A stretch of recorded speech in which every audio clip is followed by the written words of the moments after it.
Hey my friends, Alex here. I'm a nervous system coach and I help you master your energy so you can begin actualizing your ideal life. Welcome. Today we're going to be diving into your nervous system. We're going to be talking about thought patterns and what is the source and core and why do we think what we think. I don't know about you, but I'm an inquisitive, curious guy, and there are moments where I'm really intrigued about why am I thinking these thoughts right now? Why am I dialed into, why am I tuned into this specific frequency of thought? And the really interesting thing about our nervous system is you've got to think of it, it's really helpful. It's a great conceptual model of understanding reality. It's a great understanding of why we're experiencing what we're experiencing. And it's really handy to think of our nervous system as a frequency setter. It's responsible for the radio station that we are tuned into, because we have our brain that is the receiver, and then it's like translated into all of our nervous system. It's like the brain, the vagus nerve, all of this stuff works together to then tune us into this frequency, the frequency of thought that we are experiencing in this now moment. We're also going to touch on trauma as well. We're going to touch on our heavy emotional responses that then stay with us. And we gather this. We're so absorbent as humans, and our nervous system works as this really powerful sponge that we go through life. And due to our, I was going to use the word ignorance, we could say not knowing of how to regulate our nervous system, of not knowing how to fulfill the loop of going from danger to safety, because that's essentially what nervous system regulation is at its core, is really the depth of knowing of how to fulfill that journey of going from a threat, going from danger, of then back to safety. But because of the culture that we live in, we are lacking a profound understanding of the mechanics of our nervous system. We're lacking the understanding of the energetics, the physiological responses, and how to resolve these inward processes that are going on within us right now. Because it's these physiological processes within our nervous system which then tee up the type of thoughts that we're going to be tuned into. And our past has such a profound impact on this. The fight or flight response. Let's say, for example, a tiger comes into the room now. My hypothalamus triggers the pituitary gland. The pituitary gland signals to the kidneys to start pumping out adrenaline, get the heart rate jacked up. This physiological response is fantastic if a tiger has come into the room and we've got to get out of it. But because of how we work as humans, because of our complexity, and how and the fact that we have a mind that can question and can think, we start to think, what have I done to annoy the tiger? But our tiger doesn't have to be a literal tiger. This is like a metaphor for that physiological fight or flight response. It can be our boss. It can be a family member. It could be something going on. It could be there's something happening within us. We've got to remember as well, like, we've had this from birth, coming out the birth canal right up to now. We've had these things going on of unresolved processes happening within us. This danger, threat, then the inability to come back to safety. And it's with this that we build up these unresolved processes, which is all related to how we process memory as well, how our memory and our brain processes all of this within our memory bank. Because a good example of this, if you've got a physiological response that's unresolved, a good example of that is if you're in a situation that you would say on the appearance should be safe. Let's say, for example, you're just watching telly, or you're with someone that you love. You can all of a sudden, this can just go off. All of a sudden, this physiological fight or flight response can go off due to the incongruence of what's going on with our perception that's all related to the unconscious memory bank that we have within our being as being human. So this is a great place to start, because this obviously influences our thought processes. So if we have all this stuff going on within us, we have these triggers, we have this abstract perception of what is safe and what's danger due to what's unresolved. Because when it's unresolved, what should be safe is seen as a threat. So you can see how this narrows our perception as well of what's safe and what's safe and what's dangerous. So this has a massive and profound influence on what thoughts we're tuned into. And this physiological response, that from a nervous system perspective, is a very strong sympathetic nervous system fight or flight response. The sympathetic branch of the nervous system is overworked. It becomes overworked due to this inward action of what's happening. And when we talk about from danger to safety, the danger is, we've just seen something dangerous. Then from a nervous system perspective, we activate the sympathetic nervous system. And then when we want to fulfill and come back to safety, we need to be activating and soothing the parasympathetic nervous system, which is our rest and digest. And then our vagus nerve as well, which is very much harmonized with the parasympathetic nervous system branch. And it's this process of going from the sympathetic threat and then fulfilling it and coming back into a soothing state that tees us up for this inward hostility which is happening within us. So when we have an overactive sympathetic nervous system, we have this trauma response that's almost on repeat, unconsciously going on within us. These really volatile, fast-paced physiological processes, heart rate's going up, stress hormones up, adrenaline's going up. You can just imagine the effect that that's having on our energy, our physical health, our mental health, and everything that's going on. So we're tuning in when we're into that. When our nervous system is into that kind of status, we are tuned into the thoughts of fear. This is when we're at our most we experience the most volatility. We're the most explosive. We're very reactive. Anger is a very primordial, predominant emotion within this state. So you can now think as well. We can feel the type of thoughts that are going to be coming with this. We're going to have hostile thoughts. We're going to have revenge thoughts. We're going to have homicidal thoughts. We're going to have these suppressed. We're going to go into the realms of suppressed homicidal fantasies due to this real large volatility within us.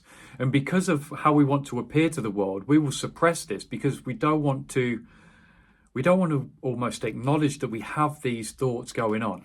We don't want to acknowledge that we're plotting revenge. We don't want to express that we're having these really kind of these hostile thoughts, this hostile inner landscape. And then we can tee up from there this inner landscape. And because our inner landscape is our subjective, it's our reality from the inside, we then project this. We start creating this in the objective world. So we start seeing this volatility in our external world. You can see how this is all working together as one in a really beautiful way, but also in a confusing way, in a very, oh my God, what's going on kind of way. And then when we transition, our nervous system goes through a transition. So you can feel the thoughts that we're going to be having there. You can feel the beliefs that we're going to have from there. You can feel our limitations. You can feel what our energy is going to be like from there. Whew, just take a breath into that. Then we make this transition. So when we have this unresolved process within us, there could be multiple unresolved processes of this emotional memory bank going on within us, this volatility. And after a while, because it stays unresolved, our nervous system will then journey into a status of shutdown. So we go from a heavy sympathetic nervous system response, which involves heart rate going up, stress hormones, adrenaline, boom, everything's jacked. And after a while, our bodies and our nervous system can't handle what is going on. So then we journey from, like, say, primordially intense fear, anger, reactivity, volatility. We then journey into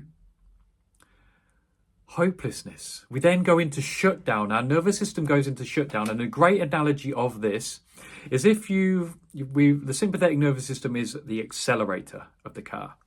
We've been revving that. Our foot has been fully on the accelerator. We've been burning it for like however long.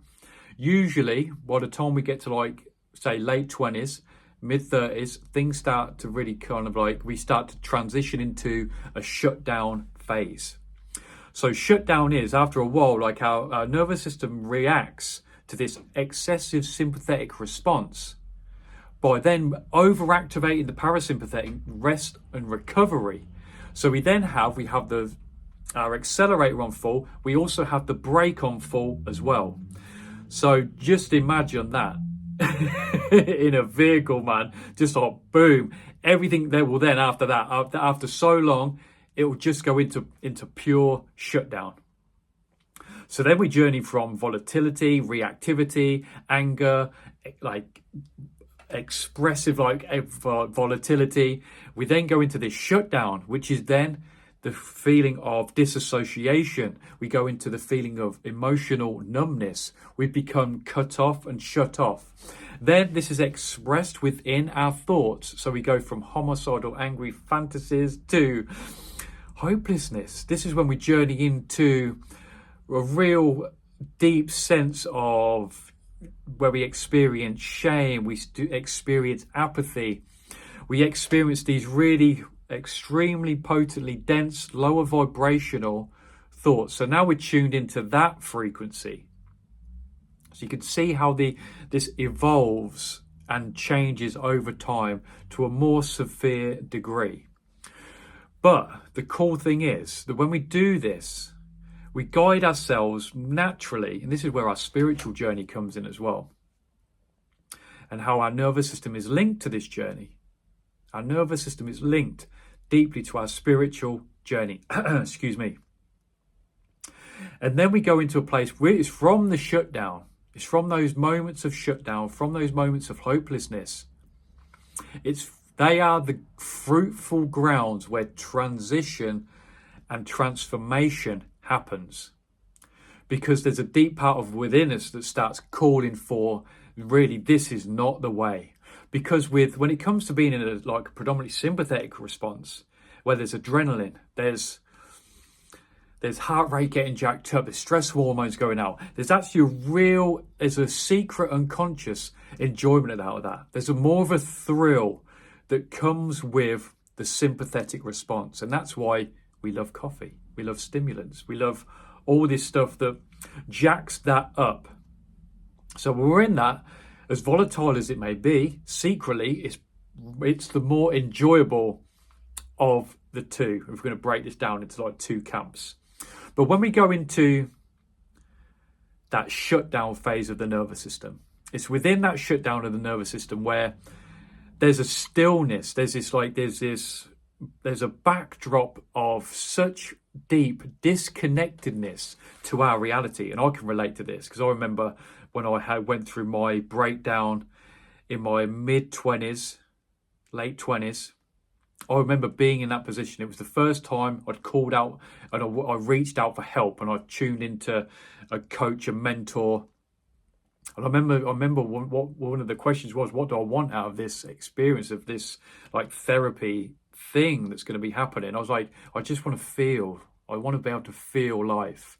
I want to be able to experience life, because when you're in a deep state of shutdown, you're so cut off emotionally from life. It's from this ground that you naturally precipitate, and it's the catalyst for you to change. And both of them can be. And the cool thing is, as we heal and we come out of this, and as we come out of this shutdown phase, there are a sign of coming out of that is we go back, the sympathetic branch gets kicked in again. So it's natural to experience anger as we're coming out of the shutdown. And it's that anger that then spurs us on to continue to make changes, to really to put into action the habits and behaviors that are going to start to evolve me out of this spiritually cut off place that I'm in right now. This is why I love nervous system work. This is why I love, for me, like learning about the nervous system has been such a powerful tool to help me put my life into context, to really put my life into understanding the certain areas of my life and why I was thinking what I was thinking. Why was I on this verge of what was going on? And our development and my evolution from birth and how I observed how I was born, the pregnancy of my mum, and how all that engaged with the development of my nervous system really, really helps. It really helps, and it's profoundly helped me just put my life into context. Okay, so that's where my nervous system was. That's why I was thinking like that. So okay, so now I know what to do. I've got these things that I can now shift and change, and now I know that I'm on, and it's guided me to a really cool healing journey. It's guided me into a deeper knowing, and it's from that deeper knowing where I've developed profound levels of compassion, not just for myself, but my fellow brothers and sisters and everything that they're going through this journey. So profound, so profound. So this is why it's really cool. We can assess where our nervous system is just by dialing into what kind of thought processes, what thought patterns do we are listening to and tuned into throughout the day, and their overall energy, our connection to life, our feeling of life, our ability to feel our emotions. And so many beautiful signals come from this deeper understanding that comes from our nervous system, our beautiful nervous system. Whew, diving deep into that. So thank you so much. I feel called. I feel that was, we dived into that. We explored it. I just want to say I love you so much, guys. Thank you so much for being here. Just keep understanding your nervous system. Keep understanding, keep feeling, keep going forward. Just keep feeling into this moment. Keep feeling into this moment. Keep trusting. Trust your journey. My name's Alex, and I'll catch you guys in the next video.